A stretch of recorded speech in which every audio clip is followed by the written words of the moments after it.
Now, staying with electricity matters, despite no load shedding over the past few weeks, Johannesburg City Power is promising to add more of its own power projects to the electricity grid.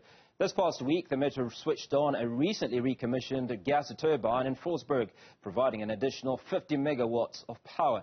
Andersen brings us this report.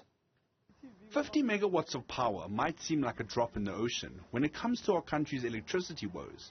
But for the city of Johannesburg, 50 megawatts of its own additional power is a huge step in the right direction. The 50 megawatts comes from this recently refurbished open-cycle gas turbine in Fordsburg. It runs on either diesel or jet fuel and had been sitting unused since around the time of the 2010 World Cup. But what about the cost of bringing the turbine back online? City Power's Tami Matiso insists that it's well worth it.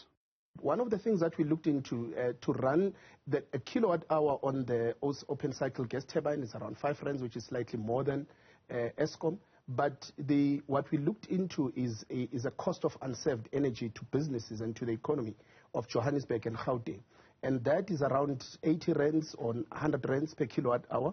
And we had to look into that. And one of the things that we want to do to mitigate the cost and to make sure that we can balance the cost of running the open cycle gas turbine is to look into businesses that are quite interested and sell the energy to them. So what next with the city of Johannesburg, City Power, and their race to become less reliant on Eskom and its load-shedding woes? Well, it seems more energy projects of their own are on the way.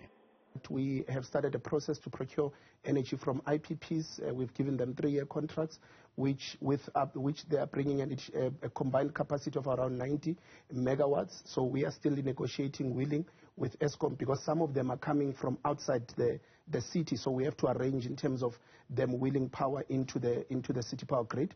We are looking into firing another gas turbine, which is around Johannesburg in a place called Durban Street. We intend to fire that one, is around 50 megawatt.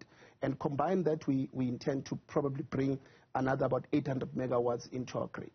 The last 24 months of rampant load shedding had seen records broken for sales of solar panels and other battery or generating equipment.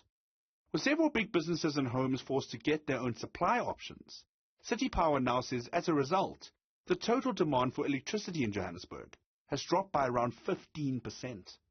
And with some businesses having their own power, they've been encouraged to sell their power back to the Metro, where we can also be able to negotiate with them to feed into the grid so that we can have additional power. And that has actually given us a part of about 150 megawatts coming into the grid. But what we've seen on the bulk purchases side, on the demand side, we've seen a almost 15% drop, which is around 1,000 megawatts.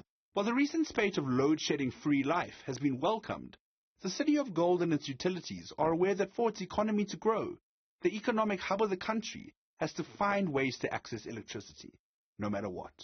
For Newzroom Afrika on Channel 405, I'm Andersen in Johannesburg.